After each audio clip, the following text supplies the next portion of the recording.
1971 के बांग्लादेश अभियान की सबसे निराली बात थी कि भारतीय सेना के सामने पूर्वी पाकिस्तान की राजधानी ढाका पर कब्जा करने का लक्ष्य रखा ही नहीं गया था।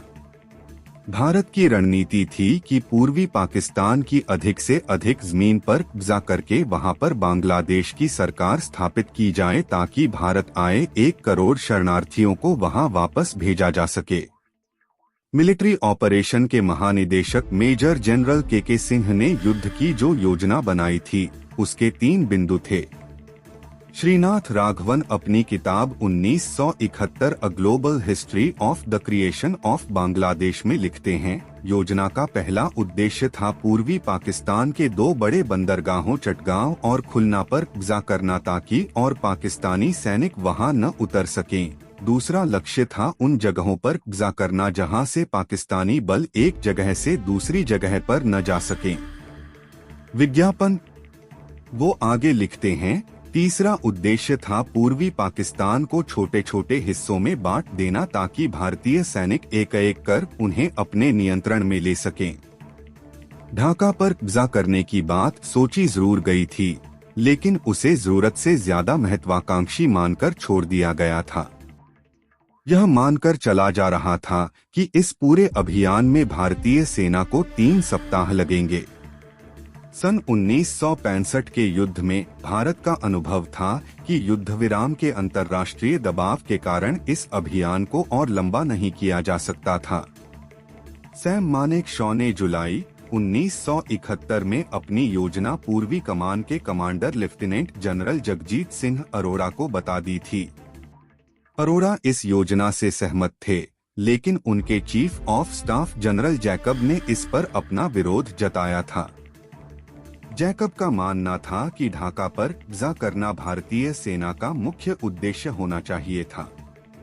जैकब अपनी किताब सरेंडर एट ढाका में लिखते हैं, लड़ाई से कुछ महीनों पहले मैंने पाकिस्तानी ठिकानों को बाईपास कर सीधे ढाका कूच करने की योजना को अंतिम रूप दिया था, लेकिन जब मानेकशॉ और के सिंह पूर्वी कमान के मुख्यालय पर आए थे तो हमारे मतभेद खुलकर सामने आ गए थे।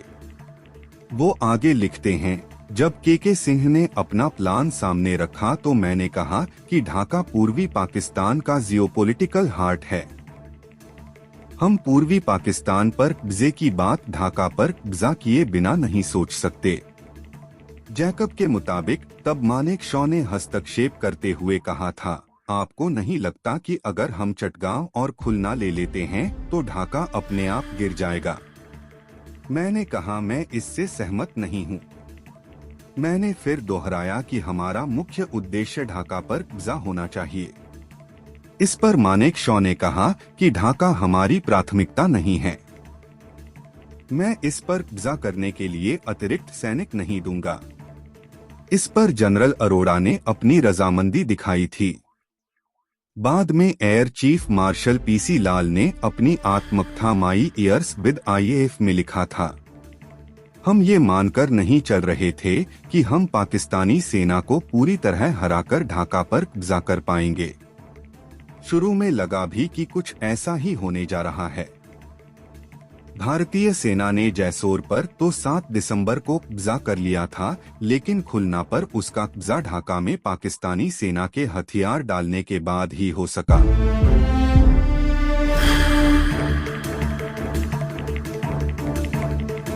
जब भारत ने किया युद्ध करने का फैसला।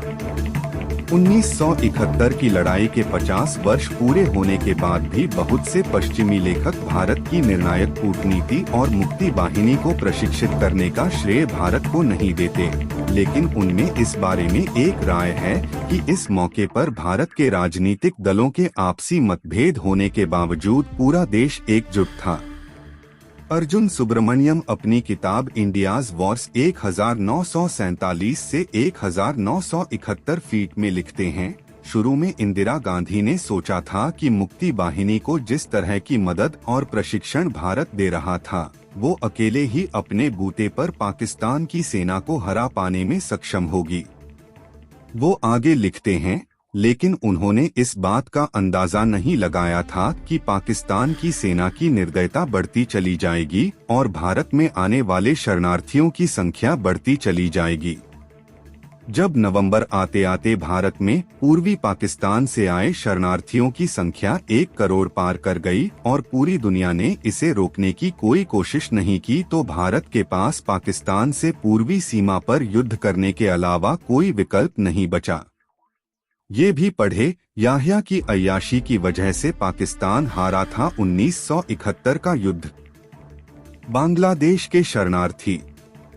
इस लड़ाई में पाकिस्तान के सैनिकों ने भारतीय सेना के सामने आत्मसमर्पण किया और बांग्लादेश के रूप में नए राष्ट्र का जन्म हुआ। कई पाकिस्तानी युद्धबंदियों ने भी स्वीकार किया कि उनके साथ भारत में अच्छा व्यवहार किया गया था। सेना मुख्यालय का आदेश था कि पाकिस्तानी सैनिकों के साथ जेनेवा समझौते के अनुसार व्यवहार किया जाए। लेफ्टिनेंट जनरल टॉमस मैथ्यू याद करते हैं, आगरा में उनकी पैरा यूनिट को अपने बैरक खाली कर देने के बाद टेंट में रहना पड़ा ताकि पाकिस्तानी युद्धबंदियों को वहां रखा जा सके। इस आदेश के बावजूद कि पाकिस्तानी युद्धबंदियों से कम घुला मिला जाए, मैंने युद्धबंदी कैंप का निरीक्षण करने का फैसला किया। वो बताते हैं, मैं हाथ में एक बेंत लेकर अपने 2 सैनिकों के साथ कैंप में घुसा। मुझे देखकर अधिकतर पाकिस्तानी सैनिक अपनी पलंग के बगल में सावधान की मुद्रा में खड़े हो गए, लेकिन पाकिस्तानी स्पेशल फोर्स के कुछ सैनिक मुझे देखकर बैठे रहे। ये भी पढ़े, भारतीय कैप्टन ने जिन्हें युद्धबंदी बनाया वो बाद में पाकिस्तान वायुसेना के प्रमुख बने। निक्सन और इंदिरा गांधी के बीच तनातनी। जब जनरल मैथ्यू ने इसकी वजह पूछी तो वे चुप रहे, लेकिन एक सैनिक ने हिम्मत जुटाकर कहा, मैं क्यों सावधान की मुद्रा में खड़ा हूँ जब मुझे पता नहीं है कि मेरी पत्नी और बच्चे पाकिस्तान में किस हाल में रह रहे हैं। जनरल मैथ्यू कहते हैं, मैंने उन्हें आश्वासन दिया कि मैं पता लगाकर उनकी जानकारी आपको दूंगा। मैंने उस सैनिक का विवरण लेकर दिल्ली में मिलिट्री ऑपरेशन के महानिदेशक को भेजा। कुछ दिनों बाद जब मैंने उस पाकिस्तानी सैनिक को बताया कि उसका परिवार सकुशल है, तो उसके चेहरे पर मुस्कान वापस आ गई।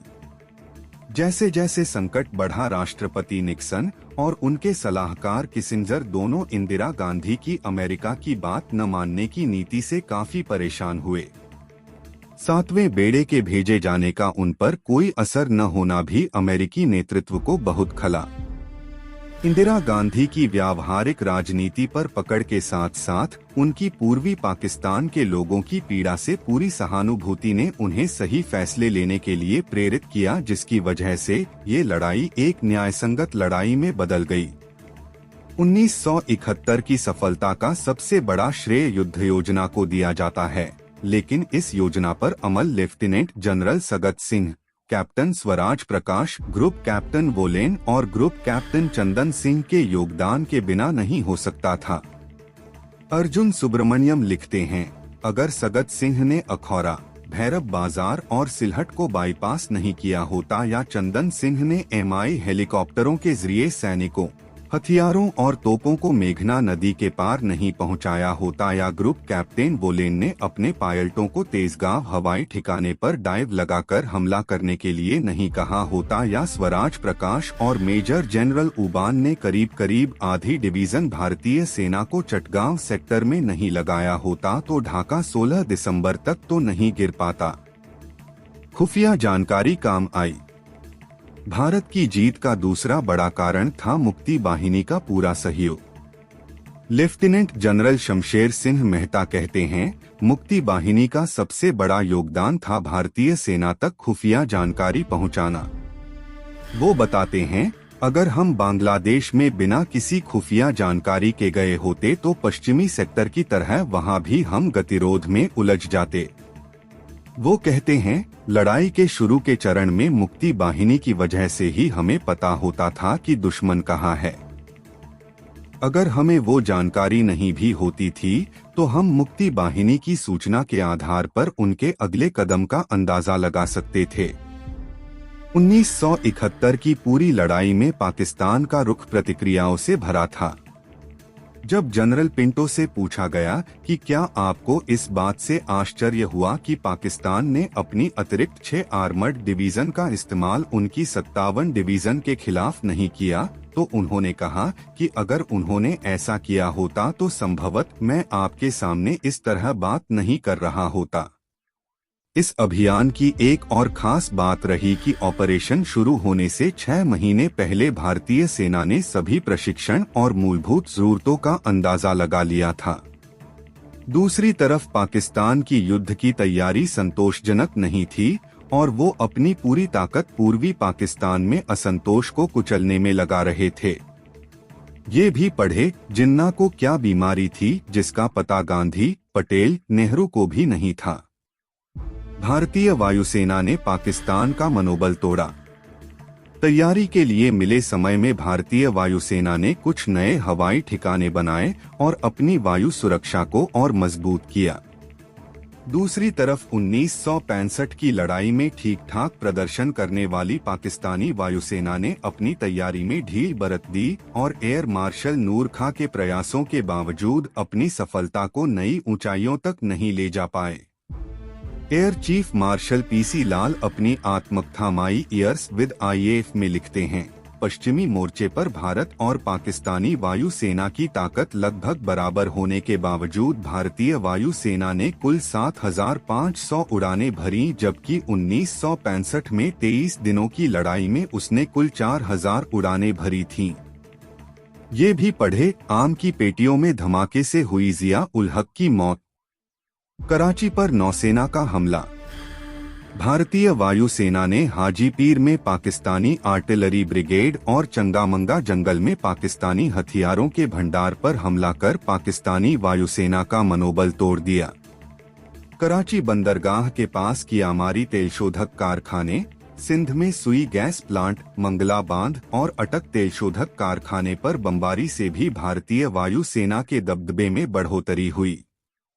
भारतीय नौसेना ने जिस तरह कराची पर हमला करने के लिए मिसाइल बोट्स का इस्तेमाल किया उसकी भी किसी ने कल्पना नहीं की थी।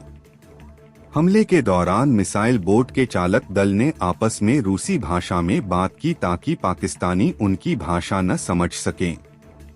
पाकिस्तानी नौसेना आक्रामक रणनीति बनाने में असफल रही। वो भारत की एक पनडुब्बी INS खुखरी डुबा पाने में जरूर कामयाब रहे, लेकिन विक्रांत को डुबोने आई उनकी पनडुब्बी गाजी विशाखापट्टनम के तट के पास खुद ही डूब गई। ये भी पढ़े न भारत में न पाकिस्तान में। सैन्य मामलों के विशेषज्ञों के बीच इस बारे में आज भी बहस होती है कि अगर जनरल मानेकशॉ ने अप्रैल में पूर्वी पाकिस्तान पर हमला करने के इंदिरा गांधी के आदेश को मान लिया होता तो क्या हुआ होता। कुछ विशेषज्ञों का मानना है कि इससे शायद भारत को फायदा हुआ होता, क्योंकि तब तक पाकिस्तान की तैयारी बिल्कुल नहीं के बराबर थी। लेकिन अर्जुन सुब्रमण्यम का मानना है कि अगर ऐसा हो जाता तो भारतीय सेना की आंख और कान का काम करने वाली मुक्ति वाहिनी की मदद उन्हें न मिल पाती। इसका मतलब ये होता कि भारत के फील्ड कमांडर सूचना के अभाव में उसी तरह अंधेरे में तीर चलाते जैसा उन्होंने पश्चिमी मोर्चे पर चलाए थे। जहां तक बांग्लादेश अभियान के मनोवैज्ञानिक पहलू की बात है, लड़ाई के पहले सप्ताह में ही जनरल नियाजी की विरोध करने की इच्छा शक्ति समाप्त हो चली थी। तंगेल पैराड्रॉप और ढाका के गवर्नमेंट हाउस पर MiG-21 और हंटर विमानों के